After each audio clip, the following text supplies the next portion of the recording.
Ashama arkafuune kabajamtoota fi jaalatamtoota keenya obboleeyyii ilmaan Oromoodhaa bakka jirtanitti salaamtaan tiyyatuun isin hageessuun isiniin jaa. Hayyakaa akkasumatti obboleetti teenya tana haalan taanii haalan fakkaanneetu irratti hojjetame. Biyya ambaa keessatti ilmi namaa tokko wal duksatee mataa walii qabatee obboleeyyan jee mataa walii qabatee haala kana walirratti hojjetuun waan fokkottu tokko waan hedduu nama gaddisiisaa waan hedduu takka namarraa fokkataati. Hiriyaa jettee isiin mataatti qabatte hiriyaa isii akkam jaalatu ta wajjin nyaatan ta uffata takka uffatan ta wajjin dhugan ta mana tokko keessa hojii galan maallaqaaf jettee haala jiruu keessa jirtuuf jettee maallaqa ardaa harkatu boru dhabdu saniif jecha haalan taan irratti hojjette waan inta nagartan kana hayyakaa obboleeyyan ilmaan Oromoo bakka jirtanitti hundi keessanuu sheer akka walii gootanii waliif dabarsitanii waan taniin isinitti dhaammadhu akka bira dhaabbannee namuu akka dandeettii teenyaatti namuu akka danda'utti bira dhaabbannee akka gargaarruun jaa. Kun harka namaatiin ibiddaan gubattee bishaan danfaalaatiin akka nama deddeebi'u. Karmaafuugaa ogeessa kaameraadhaa Abdunaasir Muhammadii boona birraadhaa qopheessaa sagantaa tanaatiigaa akkasumatti Badirii Mustafaatis nu wajjin jira.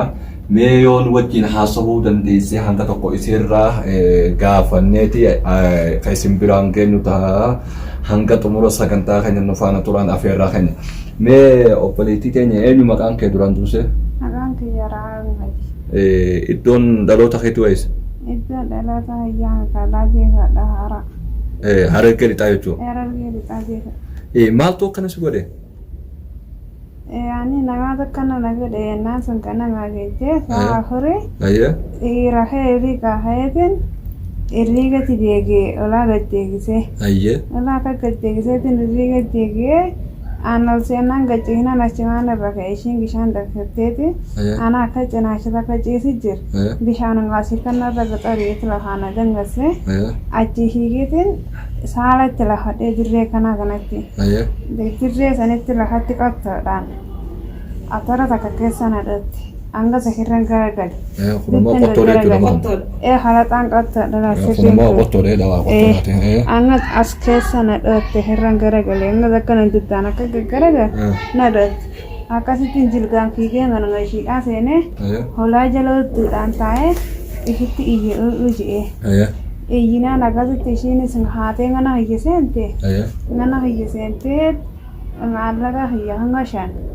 Najaraa hootee. Ati hankan ammaa mana isii keessatti fiddan qartee jirti jechuudha. Fiddan qaree gaalee guddaa nagaatti jee gogaan kan takka narra hin jiru miti.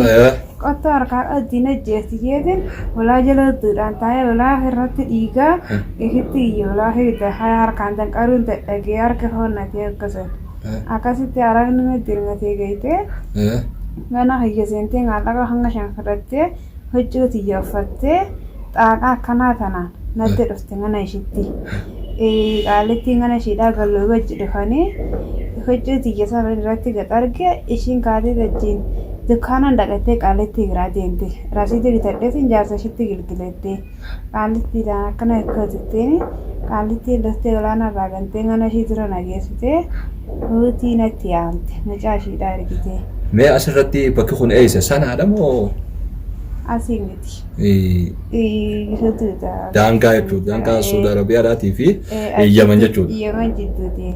Egaa kan nama gaddisiisu dhalti ilma namaa miidhaa guddaa kana walii qudhee gara jabeenyaan kana walirra raawwachuun akka nam tokkotti seenaa kiyya kan jalqabaati jechuudha. Waan akkanaa takka akka hin beeku.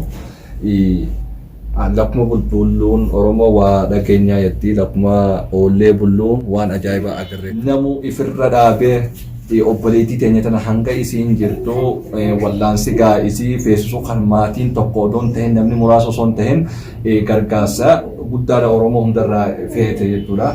Kanaaf namni kun hundinuu akka isiin jirtu kana ni agartanii shaffisaan gargaarsa akka gootaniif asumaan gaa'isiin hubachiifna. Keessumaafuu warreen magaalaa sanaa jirtan qaamaanis dhuftanii akka isin keessa jirtu ilaaluu dandeessan jechuudha. Manni isin ammatti argamtus mana obbo Anas Birroodhaati. Kunoo haati mana warra Anas. Yani mujaara hasiituufu amma waan godhamtuun hin qabdu.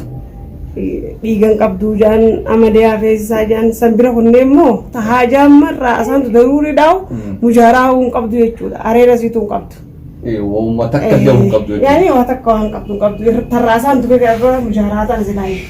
Hoteelii. Ajajmiin booda itti deebi'ama namni oguu fayyee. Ani madal silaa fayyitu duraan karaa fayyaa deebitee osoo yennu aduuf duuba deebitee madaa'aa jirti jechuudha. Amma miilli kunis amma miilli madaadha. guutuu madaadha gaafa. Dandeessaa uumee. Irraa. Dandeessa laalu. Laakuno. Haala dandeessine. Laakuno suninuu irraa wayyaawee akkasuma wajjin ammas madaan itti deebi'aadhaa jirti unuudhaan. Madaan saaratti itti deebitee jira. Saaratti itti deebi'aa jirti jechuudha eeyyama.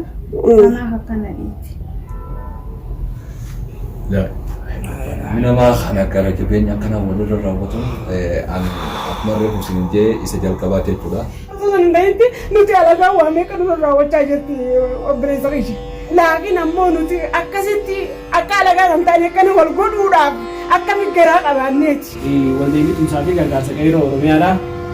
Xiqqoo hanga qabuun hawaasa kiyya biraan dhaabbadhaa rakkoo gartee dhuftu hunda niin hammalladhaa jechuudhaan ergaa gama waldee tumsaa fi gargaarsa qeerroo Oromiyaa irraa amma qabadhee dhufeen isii kana arguudhaan.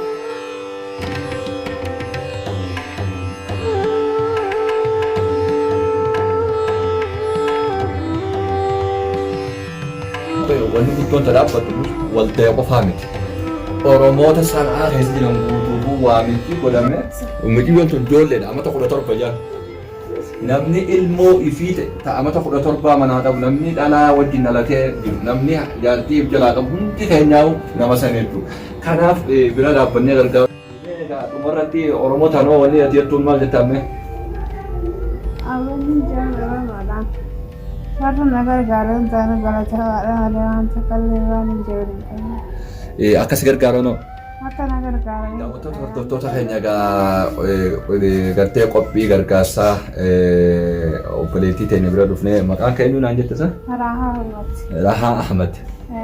Rahaa Ahmad waliin taasifne kanumarratti goolabnaa ogeessi kaameeraa fuullee keessatti argamu Abduu Naasir Muhammadii qopheessaan qophii tanaa boonaa birraa bareentooti tamaa kana sheer walii godhuudhaan walii dabarsuudhaan dhimma kana teessanirra dhaabaa biyyoota bira dhaabbadhaan qophii dhumaa sagantaa keenyaatti jechuudha nagatti isin jira.